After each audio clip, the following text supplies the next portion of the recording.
Bismillahirrahmanirrahim. Assalamualaikum warahmatullahi wabarakatuh. This time I will talk about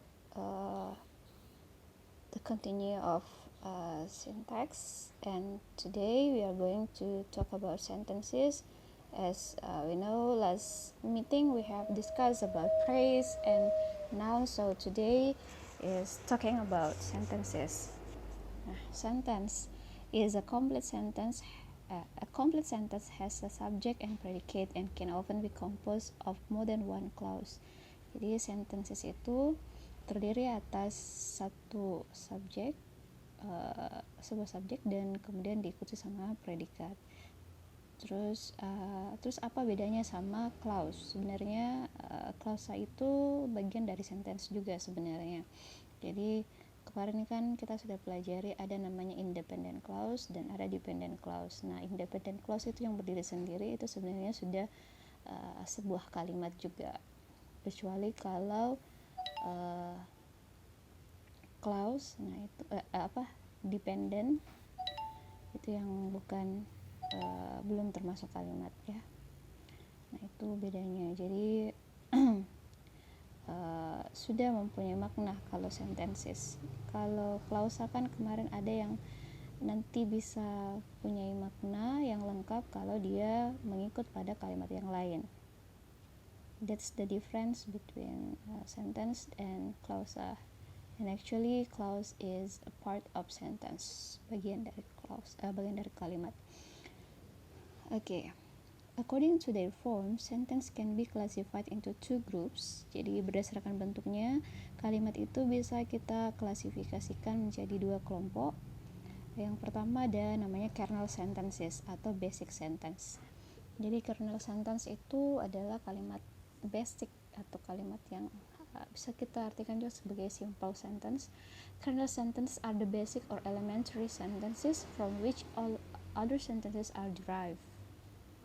Ya, jadi kernel sentence itu adalah kalimat dasar yang mana kalimat inilah dari sinilah nanti bisa diperoleh kalimat yang lebih kompleks, kalimat yang lain lagi ya. Jadi untuk mengidentifikasi apakah ini termasuk basic sentence atau bukan, termasuk kernel sentence atau bukan, ada 5 characteristics yang bisa kita lihat. Yang pertama, simple, complete statement, active, and affirmative. Jadi nanti termasuk basic sentence kalau dia mencukupi 5 karakter ini. Simple, kemudian complete. Complete maksudnya ada subjek, ada predikat ya. Kemudian statement itu statement berarti berupa bukan kalimat perintah, bukan negatif dan sebagainya. Berarti kalimat positif ya. Kemudian aktif berarti semua kata kerjanya menggunakan imbuhan me atau ber dalam bahasa Indonesia ya. Jadi aktif itu kayak melakukan. Kalau pasif berarti dilakukan. Menggambar, memasak, belajar, itu semua namanya verb yang aktif. Jadi kalau seperti itu dia masuk ke kernel sentence. Tapi kalau dia sudah berubah menjadi pasif seperti dimasak, dipelajari, digambar, nah itu bukan lagi termasuk kernel sentence karena pasif. Kemudian afirmatif atau berupa kalimat positif. Oke, contohnya seperti ini. He went to the theater last night. Ini ada dia simple, kemudian complete, ada subjek he, kemudian ada predikat went. Kemudian ini juga berupa statement, berupa kalimat yang aktif, went, pergi. Kemudian afirmatif. John bought a car last year.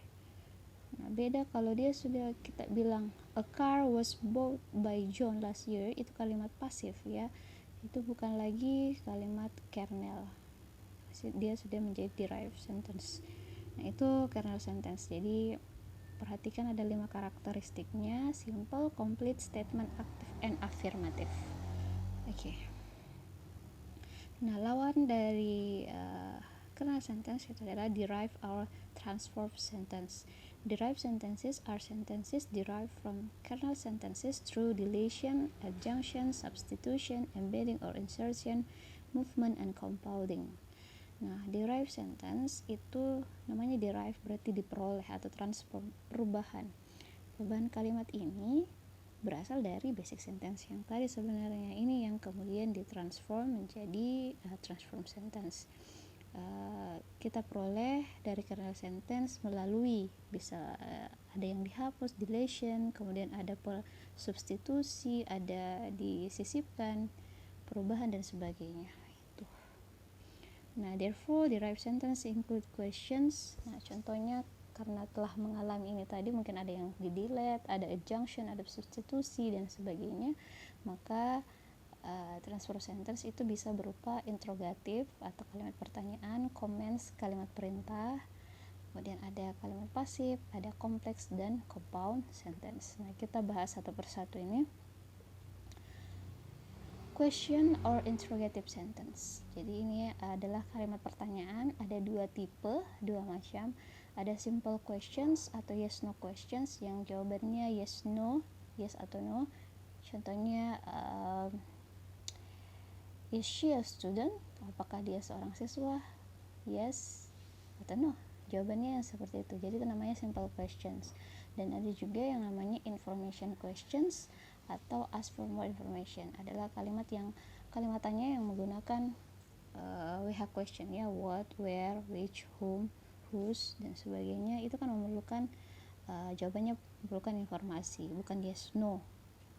Itu sekira jelas kalau ini. Kemudian yang kedua ada comments or imperative sentence, kalimat perintah.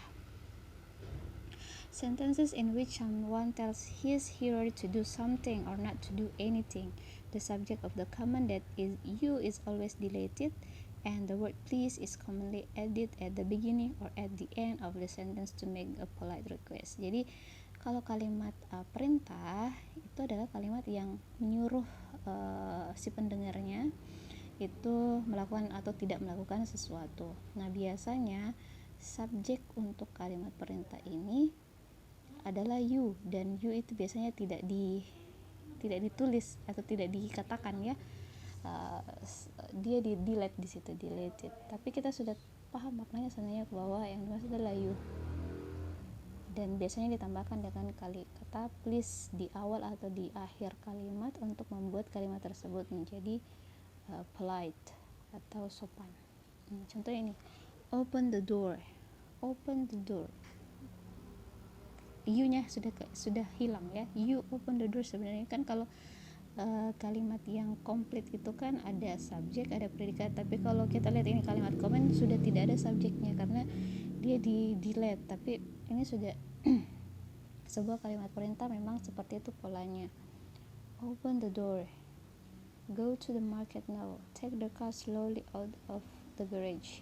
Nah, mengalami deletion ya, subjeknya mengalami deletion, subjek you di situ sebenarnya mengalami deletion, penghapusan.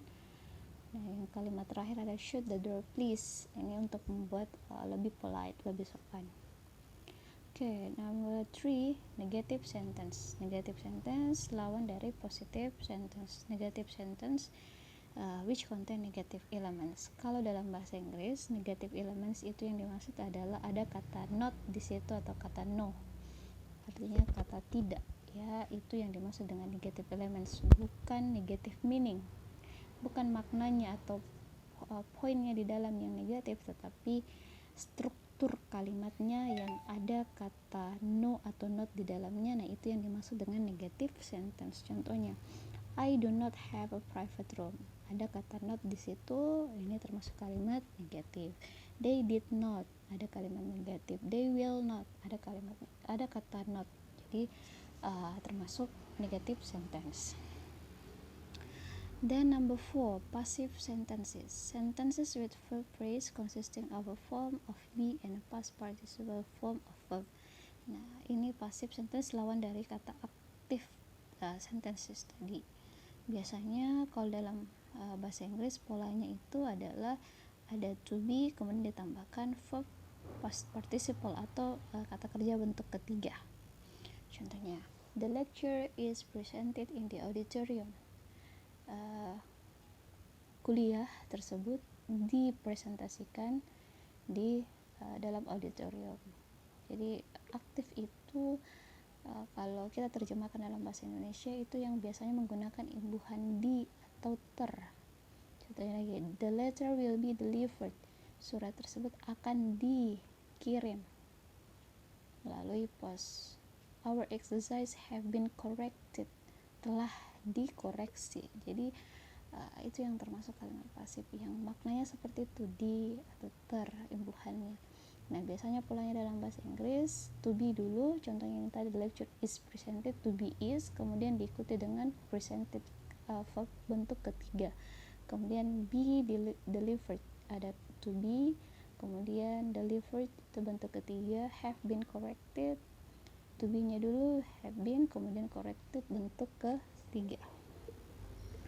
Kemudian ada complex sentences. Sentences consisting of one independent clause and one or more dependent clause. Jadi kalau complex sentence itu kalau kalimat tersebut terdiri atas satu independent clause dan diikuti dengan satu atau lebih dependent clause. Jadi ada independent clause-nya satu, kemudian ada satu atau lebih dependent clause-nya. Contohnya, I thank the woman who helped me. Yang mana clause independennya itu I thank the woman, karena kita bisa tahu I thank the woman itu sudah jelas maknanya biar tidak diikuti dengan who helped me. Tapi kalau who helped me sendiri kita hapus who helped me, kita hapus I thank the woman, kita cuma bilang who helped me, itu kan tidak jelas maknanya, belum lengkap maknanya. Itu adalah dependent clause. Jadi ini ada I thank the woman independent, kemudian who helped me dependent. Ini sebuah complex sentence. Kemudian I never forget the day when I met you. Yang menjadi independent clause adalah I never forget the day. When I met you itu adalah kalimat dependent. Oke.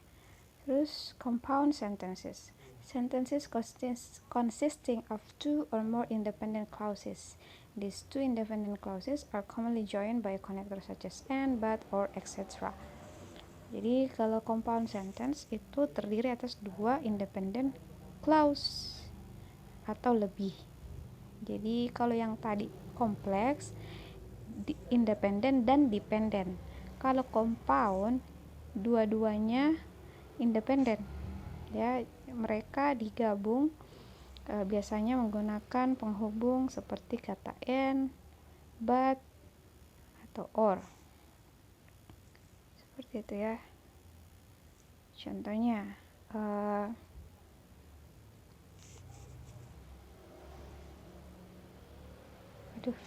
sorry.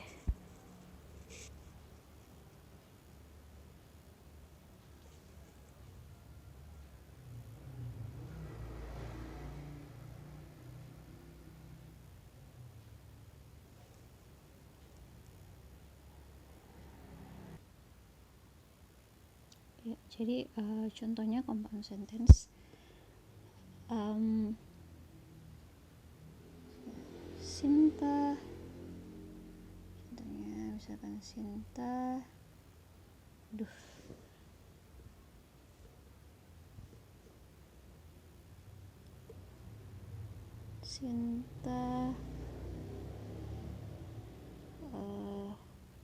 go to the market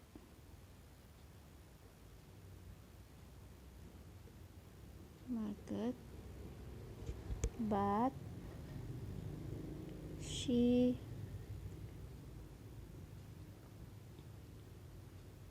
forget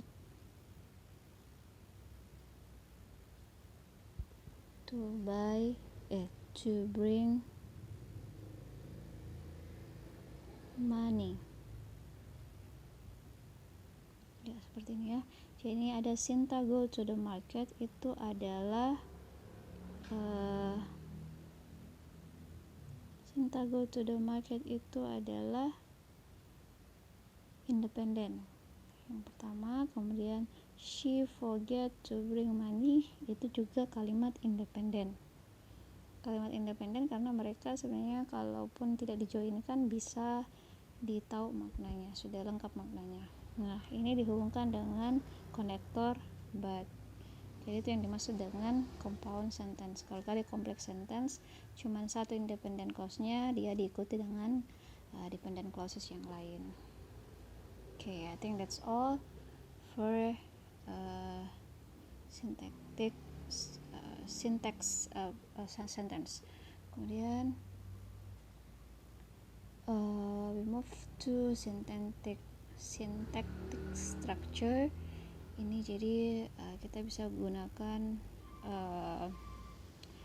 phrase structure rules ya. Ini nanti menjadi diagram pohon. Nah, jadi yang kalian mesti kuasai baik-baik adalah konsep dari noun phrase, verb phrase, adjective phrase, and adverb phrase, karena ini sangat erat kaitannya nanti ketika kalian mau menganalisis syntactic structure-nya. Jadi ada namanya PSR. PSR itu artinya phrase structure rules. Kenapa? Karena nanti kalimatnya itu mau di peta-petakan atau dibagi-bagi menjadi frase. Jadi ini ada kayak matematikanya bahasa Inggris ya. Nah, ini subject S itu sentence ya. S itu adalah singkatan dari sentence. Kemudian biasanya sentence itu terdiri atas noun phrase dengan verb phrase. Kemudian VP itu adalah verb phrase. Verb phrase itu biasanya terdiri atas auxiliary, main verb, adverb phrase, dan juga biasa diikuti prepositional phrase. Kemudian auxiliary biasanya berupa tenses, main, have, and being. Kemudian tense bisa present, bisa past. Kemudian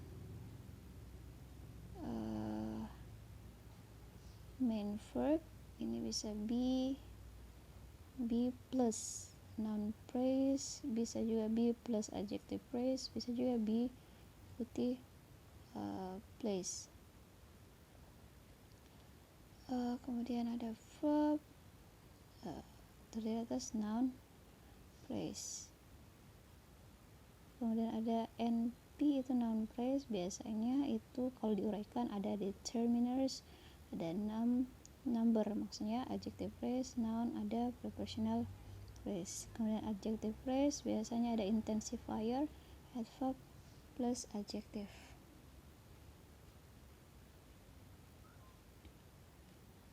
Kita masuk di ya, kita lanjut contohnya seperti ini ya. Contoh kalimat seperti ini. The new student is singing in front of the class. Jadi untuk membuat structure rules-nya, phrase structure rule, bagusnya untuk memudahkan kalian bagi dulu sentence tersebut menjadi dua bagian ya. Selalu dibagi menjadi dua bagian. Nanti akan mengerucut sehingga terurai. Jadi kalau sentence kan otomatis sentence itu selalu terdiri atas subjek plus predikat. Nah, perhatikan dulu di sini. Di sini ada the new student, subjek, kemudian ini the singing itu predikatnya. Jadi bagi dua dulu seperti ini. Nah, berarti di sini ada the new student dengan is singing in front of the class. Bagi dua besar dulu. The new student itu berupa apa? Siapa yang dijelaskan di sini? Studentnya ya. Jadi noun. Jadi ini karena kelompok kata berarti noun phrase. Kemudian dia is singing in front of the class. Yang dijelaskan adalah verbnya. Berarti ini adalah kelompok kata yang berupa verb phrase. Jadi automatically sentence, sebuah kalimat itu terdiri atas noun phrase dengan verb phrase. Nah, seperti itu ya. Kemudian setelah kalian menjadi bagian besar, selanjutnya ini kan tadi sudah dibagi.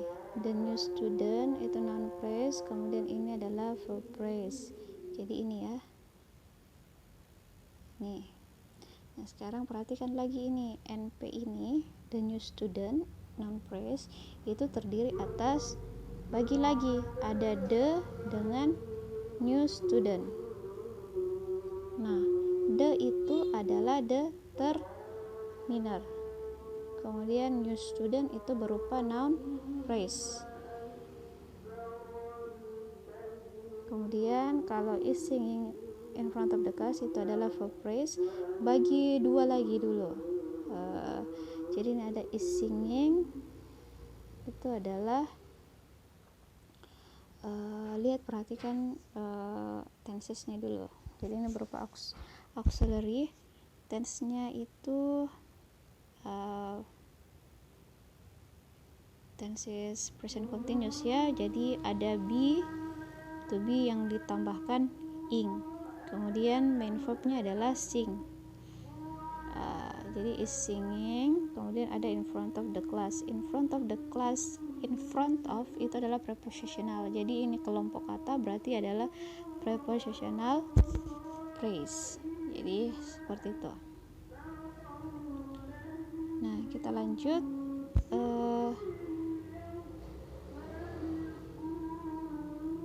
Jadi sudah selesai tadi determiners-nya.